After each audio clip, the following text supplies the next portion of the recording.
Hello everyone, आज हम बात करेंगे कंपनी लॉ के एमसीक्यू टाइप के बारे में, जो कि सीसीएसयू एलएलएम एंट्रेंस एग्ज़ाम 2026 के लिए काफ़ी इंपॉर्टेंट होने वाली है वीडियो। सो चलिए आगे देखते हैं। अब हम देख लेते हैं स्नॉप्सिस। ठीक है, सबसे पहले 1% में मिनिमम मेंबर्स की रिक्वायरमेंट होती है 1%। प्राइवेट कंपनी में मिनिमम मेंबर्स की रिक्वायरमेंट होती है ओनली 2%।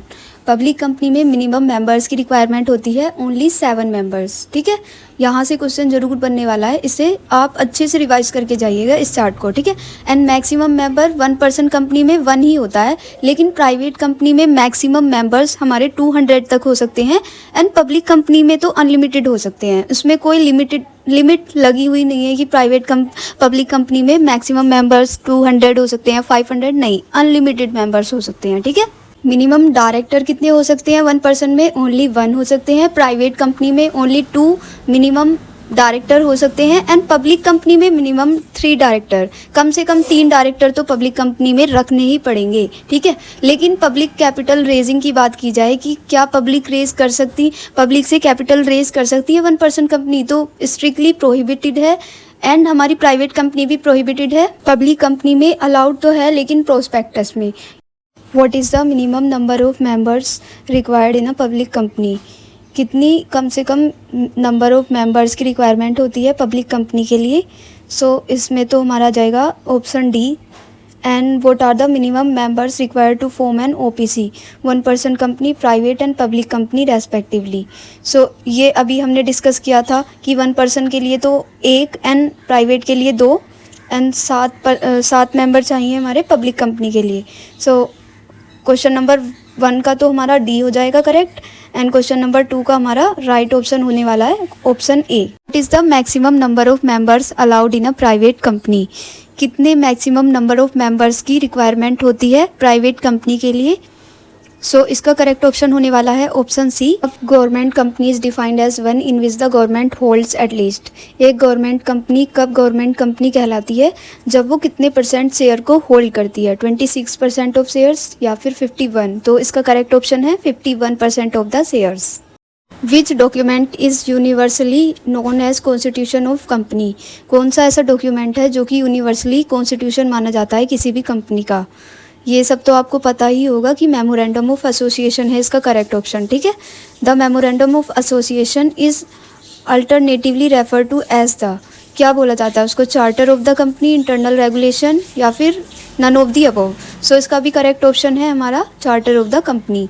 इस सेकंड क्वेश्चन का है option A, and first question का है ऑप्शन बी। ठीक है, When a company is formally incorporated, जब कोई कंपनी फॉर्मली इनकॉर्पोरेटेड होती है तो वो क्या बन जाती है? It legally becomes a natural person, legal entity, illegal entity, या फिर none of the above? What is the primary liability of a member in a company? क्या प्राइमरी लाइबिलिटी होती है किसी कंपनी के मेंबर की जो कि लिमिटेड बाय शेयर है? तो इसका तो आप सबको इतना तो मतलब गैस कर सकते हो आप कि इसका करेक्ट ऑप्शन होगा option B, limited to the amount unpaid on the shares.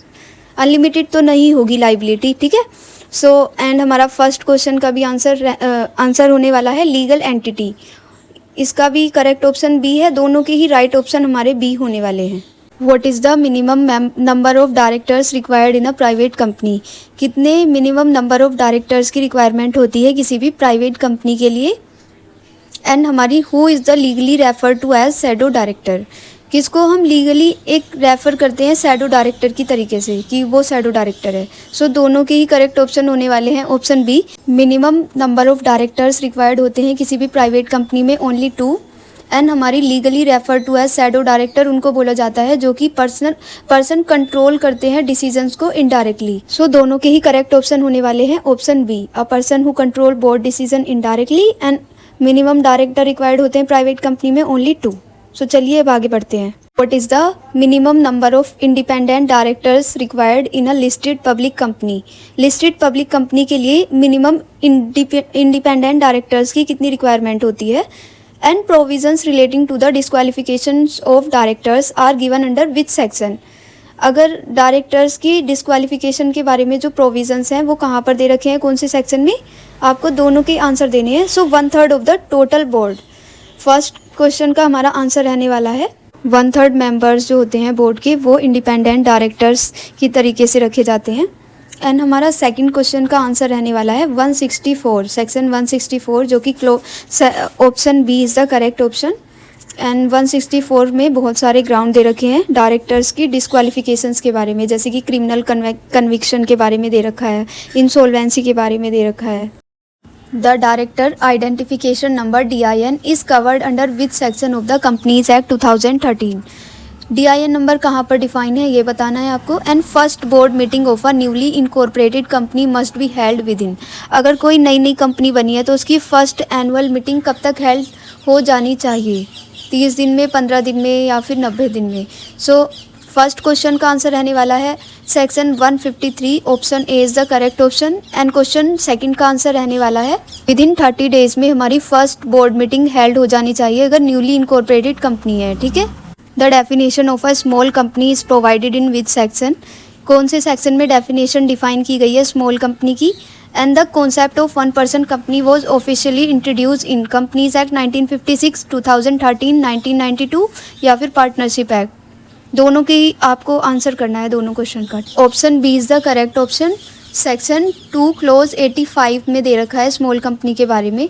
And the concept of 1 person company हमारा ऑप्शन बी कंपनीज एक्ट 2013 में डिफाइन किया गया था। ऑफिशियली इंट्रोड्यूस ही 2013 में किया गया था 1 पर्सन कंपनी को। अब हम बात कर लेते हैं landmark judgments of a company law के बारे में। Solomon versus Solomon and company limited जो है हमारा, वो बात करता है सेपरेट लीगल एंटिटी से लिफ्टिंग ऑफ कॉर्पोरेट वेल। इस तरीके से भी क्वेश्चन पूछा जा सकता है एग्जाम में, तो आपको घबराना नहीं है। Solomon versus Solomon and company limited को ही करेक्ट ऑप्शन टिक करना है, ठीक है। Ashbury railway carriage versus Riche, अगर ये केस आ जाता है तो डॉक्ट्रिन ऑफ अल्ट्रा वायरस से रिलेटेड है ये case. Acts beyond memorandum of association are void, अगर कोई ऐसे एक्ट कर दिए गए हैं जो कि मेमोरेंडम ऑफ एसोसिएशन में डिफाइन नहीं है तो वो वॉइड माने जाएंगे। डॉक्ट्रिन ऑफ अल्ट्रा वायरस, ये हमारी आशबरी रेलवे कैरेज वर्सेस रिच में इवॉल्व हुई थी ये डॉक्ट्रिन, ठीक है। फोर्स वर्सेस हार्बोटल वाला केस आ जाता है तो वो मेजोरिटी रूल से कनेक्टेड रहेगा हमारा। Courts will not interfere in internal minority disputes, court को इंटरनल कंपनी के इंटरनल मैटर में दखल अंदाजी करने का कोई हक नहीं है, ठीक है। एंड हमारा रॉयल ब्रिटिश बैंक वर्सेस तुर्कांत का केस आ जाता है तो ये केस हमारा इंडोर मैनेजमेंट से रिलेटेड है कि आउटसाइडर्स जो होते हैं वो प्रिज्यूम करके चलेंगे कि इंटरनल रूल्स फॉलो किए जा रहे हैं। Lee versus Lee's air farming का केस है हमारा मास्टर एंड सर्वेंट से रिलेटेड। एक director can also be an employee, मतलब वो एक एम्प्लॉय भी हो सकता है जो डायरेक्टर है, ठीक है। तो आपको ये सब रिवीजन करने के लिए मैंने लिख दिए हैं, बाकी आगे चलते हैं। The doctrine of indoor management primarily protects, जो डॉक्ट्रिन ऑफ इंडोर मैनेजमेंट है वो प्राइमरली क्या प्रोटेक्ट करती है ये लिखना है आपको। एंड सेकंड में लिखना है which of the following is considered an exception to the doctrine of indoor management.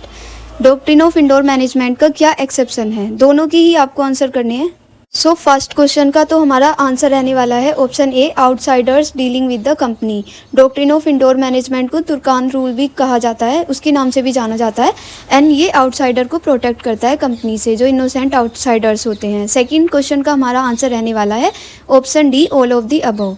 Indoor management की जो एक्सेप्शन होती हैं वो होती हैं fraud, forgery, knowledge of irregularity. इसकी ना तीनों ही एक्सेप्शन है ऑल ऑफ द अबव। इसका करेक्ट ऑप्शन डी रहने वाला है।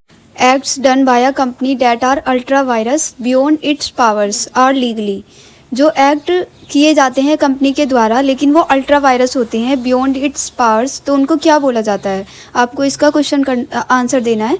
एंड सेकंड आपको बताना है जो लैंडमार्क केस है हमारा Ashbury railway carriage and iron company limited versus Riche का जो केस है वो कौन सी डॉक्ट्रिन से रिलेटेड है। सो ये है हमारा अल्ट्रा वायरस डॉक्ट्रिन से रिलेटेड, ऑप्शन बी। एंड हमारा फर्स्ट क्वेश्चन का आंसर है void ab initio. The landmark case Solomon versus Solomon and company limited laid down the strict principle of lifting of corporate veil, separate legal entity, majority rule या फिर fraud exception. And second question का answer देना है आपको the principle derived from Foss versus Harbottle relates strictly to, मतलब Foss versus हार्बिटल का जो case है उसमें कौन सा प्रिंसिपल ड्राइव हुआ था, दोनों के ही आपको आंसर देने हैं। सो फर्स्ट क्वेश्चन का हमारा आंसर रहने वाला है option B, separate legal entity को रिकॉग्निशन मिली थी Solomon versus Solomon and company limited वाले केस में। एंड हमारा सेकंड क्वेश्चन का आंसर रहने वाला है majority rule in corporate decisions. Correct option है हमारा option B. which case held that a company can act as both an employer and a company director simultaneously, दोनों साथ में हो सकते हैं, एम्प्लॉयर भी एंड कंपनी के डायरेक्टर भी। इसका आंसर बताना है आपको किस केस में हेल्ड हुआ था। एंड सेकंड केस है, सेकंड क्वेश्चन है हमारा, the doctrine of lifting the corporate veil is applied by the courts to. Doctrine कौन सी डॉक्ट्रिन में ये अप्लाई हुआ था, ठीक है। तो फर्स्ट क्वेश्चन का हमारा आंसर रहने वाला है option B, Lee versus Lee farming company limited. Second question का हमारा आंसर रहने वाला है ऑल ऑफ दी अबव, क्योंकि जो हमारा लिफ्टिंग ऑफ कॉर्पोरेट वेल है वो जब अप्लाई होता है जब जो कंपनी के मेंबर्स हैं ना वो कंपनी के नेम पे फ्रॉड करने स्टार्ट कर देते हैं, तो वहाँ पर कॉर्पोरेट ऑफ लिफ्टिंग वेल करके कंपनी के मेंबर्स को लाइबल कर देती है, ठीक है। Corporate social responsibility CSR is comprehensively deal with under which section, आपको इसका आंसर करना है। And under the companies act 2013 the mandatory CSR spending requirement for eligible companies is, दोनों के ही आपको आंसर करना है। Option B is the correct option. Section 135 में CSR कॉर्पोरेट सोशल रेस्पॉन्सिबिलिटी को डील किया गया है कंपनीज एक्ट में। एंड हमारा क्वेश्चन सेकंड जो है, कंपनीज एक्ट में मैंडेटरी CSR स्पेंडिंग कितनी है, तो वो है हमारा डी 2%, ठीक है। 2% एलिजिबल कंपनीज को स्पेंड करना पड़ेगा on the CSR। A company has a mandatory obligation to comply with CSR norms if its turnover is at least, एक कंपनी का मैंडेटरी ऑब्लिगेशन क्या है कंप्लाई करने का CSR से, अगर उसका टर्नओवर कम से कम कितना होना चाहिए। सो इसका करेक्ट ऑप्शन बताना है। And in corporate law the winding up of a company essentially means, winding up of a company का मतलब क्या होता है कंपनीज एक्ट में, कॉर्पोरेट लॉ। सो हमारा क्वेश्चन 1 का आंसर रहने वाला है ऑप्शन बी, 1000 करोड़ रुपीज़ का टर्नओवर होना चाहिए कम से कम। एंड इन कॉर्पोरेट लॉ में वाइंडिंग अप को बोला जाता है closing down of a company, किसी कंपनी को बंद करने को हम वाइंडिंग अप बोलते हैं, ठीक है। Thank you so much guys for watching this video. Have a nice day. Bye bye.